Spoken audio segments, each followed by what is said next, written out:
Well, I got some clips from Skinwalker Ranch. Yes, the show that keeps on going on the History Channel, the Skinwalker Ranch. They've been doing some pretty interesting things in the most recent episodes. I got just a few clips. So what they've been doing is shooting rockets into the air where they think an anomaly exists over the ranch. And they picked up some strange signals at the 1.6 frequency, 1.6, I think, gigahertz frequency. And it seems to happen every time they start to do activity on the ranch. So whether or not they're digging or if they're shooting things in the air or flying airplanes around, they tend to see that spike in that signal. And when they did this most recent experiment, they're recording everything that they could. And this is kind of what happened here. They recorded not only the signal itself, but also some audio along with it. Here we go. That's a communication signal or something. Or something. So all of that disappears when we go off? Yes. I mean, it's got to be right there, and I mean, it's a very small cone. That's interesting. And so if it were a deep sky object, in 15 minutes it'd be gone because of the rotation of the Earth. From my experience as a rocket scientist, this sound frequency was like the kind of communication signal you would get from a satellite orbiting the Earth or even farther out in space. Listen at that. But the signal was coming from the area above the ranch where we shot the rocket, and it was pointed directly at Homestead 2.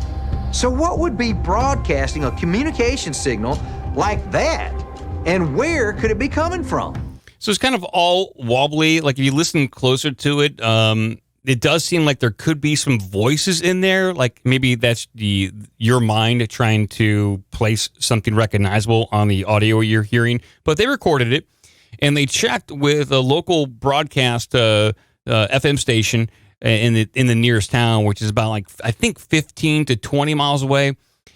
And it turns out that FM station has periodic interference with their broadcast signal right around the band that they are tracking, which is the 1.6 gigahertz. So they checked in, they went over there, and they asked if they could play the audio that they just recorded after that anomaly happened, if they could replay that audio and broadcast it out to see if anything would happen. So they gave them the tape. The station said, yeah, we'll play it. It's just about a minute. So they play it on the air, and it gets broadcasted out. They're outside. Travis and one of his henchmen are outside recording it, like the full spectrum, to see if there's any sort of deviation in the FM signals that they're expecting to see. And this is what happened. Wow, it really changed her waveform big time.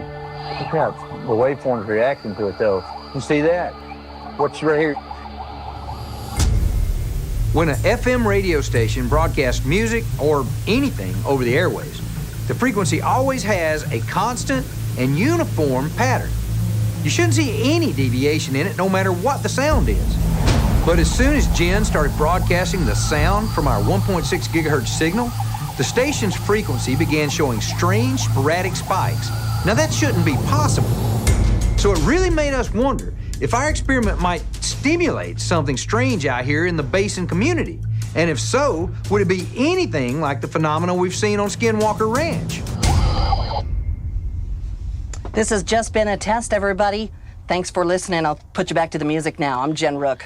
So within 12 hours of that broadcast, around the area, they had objects in the sky right around, I think, 5 to 6 white or orange globes, very large, in the sky around that town, about 15 to 20 miles away. They have various pieces of video that was given to them by people in the town and the person who is the ranch manager. So it looks like not only when they provoke the, the phenomenon on the ranch by either digging or shooting rockets, but for them to broadcast it out, it also provoked a response, almost like, I think, an automated response at this point. It's almost like if there is a portal there, it is being monitored, and anytime there is activity around it that could disrupt or impede that portal, an automated alert is sent, and then there is a response, and a robotic sentry is sent to observe to see what is going on to make sure everything is supposed to be working the way it is. And when they got that 1.6 gigahertz audio signal, it's almost like a communication thing where they were basically ordered to come in and check out the area. It seems like this is some sort of, this theory is an automated security system to ensure whatever kind of portal or activity that's going on at the ranch remains safe and secure. Make sure these goofball humans aren't mucking up the works. It's like a nest. I was going to say, is it like maybe an alien dog whistle? Yeah, not unlike that. I would say that's pretty darn close. Because a lot of times it does seem robotic, like they do something and then there's a response almost automatically. Like it wouldn't make sense if like there was some sort of just intelligence there having to monitor us all the time. It would be very cumbersome. You just set up like an alert, and then once there's some sort of trigger, you fire off a sentry to go check it out. Now, David Politis watched the episode, and he had a bit of a different take on what the signal sounded like and what it could mean or the origin of it. And this is David Politis from Missing 411 talking about it. Here we go. When Travis played the sounds that they picked up, which they said was communication, I'm not sure if anyone else picked up on this, but I watched this with somebody else very close to me. And we both agreed that it almost sounded like underwater echoes. Like sounds from a submarine, kind of. That echoing type sound. Why is that important? Well, remember, they stated that when the aircraft were flying around and doing GPS coordinates, that the GPS coordinates went underground.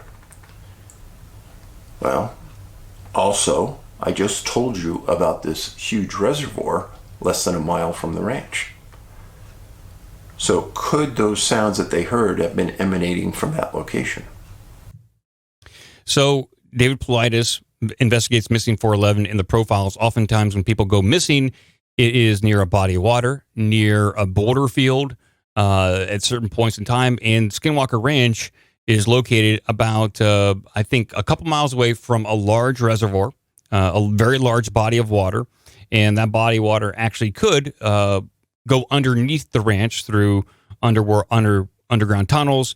And Skinwalker Ranch, there is numerous boulders. And so what he talks about, David Politis, falls in line with what is going on at the ranch. And they're probably looking at the same phenomenon, just at different angles.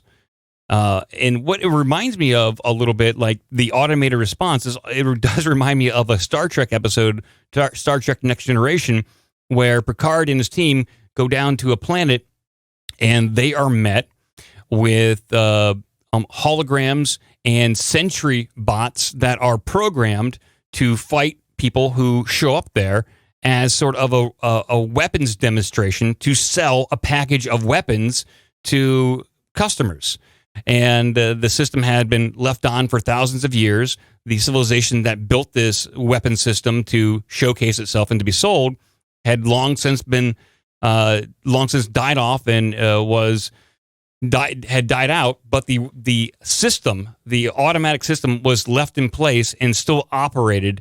But it just turned its target on any new person that showed up there. And that's kind of what I'm getting out of Skinwalker Ranch. It's like it's a system that's been left on, and it's just reacting to any new person or culture that moves into that area, whether it's like the tribes from like 1,000 years ago, and now it is modern day society and the white man trying to go in there and figure it out. But Bigelow had the ranch before them.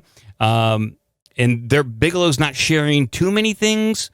He's not really releasing a lot of data, but within the past 2 episodes on Skinwalker Ranch, people who formerly worked on the ranch, who probably had to sign NDAs, are now able to talk about their experiences on the ranch.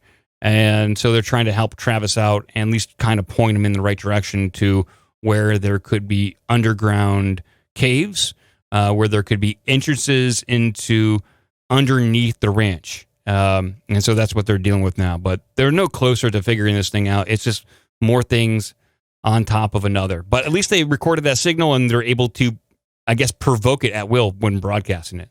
I find it to be fascinating. That's all I got on Skinwalker Ranch, guys. That's all I got. Sorry, I was just connecting David Paulides to Bigfoot. I got distracted. Is there a campground? Is there campground access to Skinwalker Ranch? So there is surrounding property. A person who's been on this show, Ryan Burns, he owns a property that is really close to Skinwalker Ranch, probably adjacent. And you can go out there and stay with him if you know him. You can say, "Hey, can I just come and crap and shit on your lawn and hang out for a few weeks?" And I'm sure if you swing him some cash, you'd probably do it. Currently, a podcast associate of mine, Tony from the Confessionals, he's out there right next to Skinwalker Ranch doing a new docuseries trying to provoke these entities or phenomenon to do a new show on it. So you can go out there, you can stay out there, but access to the ranch itself is limited, and that you got to get permission. It's private property. You got to get permission to go on there. I like the idea of asking people if it's okay to camp on their property by just specifying you want to just shit on their lawn. Can I take a crap or a shit on your lawn, mark my territory? And I mean, you're desecrating the land at that point. If these people were smart, the people who own this property, Airbnb the fuck out of that thing, man. Sell it to Disney. Make it a Disneyland. I think that ideally that's what they want to do at some point in the future. The problem is they got to figure out what they're dealing with. And when you go to the ranch, oftentimes you will experience physical problems, whether it is horrific migraine headaches, radiation burns, or night terrors. So Travis, the lead investigator scientist on Skinwalker Ranch, he said that when he goes to the ranch and sleeps there, he has night terrors almost every other night. But when the season ends and he takes a break and goes home, they go away. He just has regular night's rest. So that might not, I guess if you're into getting terrified to death during your sleep, then it's the place to go. Yeah, just sign a waiver. If you don't mind being radiated going to the ranch, then fine. You'd have to sign that waiver too. But that's a real thing. They measure spikes in radiation when this activity is occurring, which is also very dangerous. You shouldn't do that. Give us an email at ourbigdumbmouth@gmail.com. Check out obdmpod.com for all the social media and donation links. Be a part of the magic.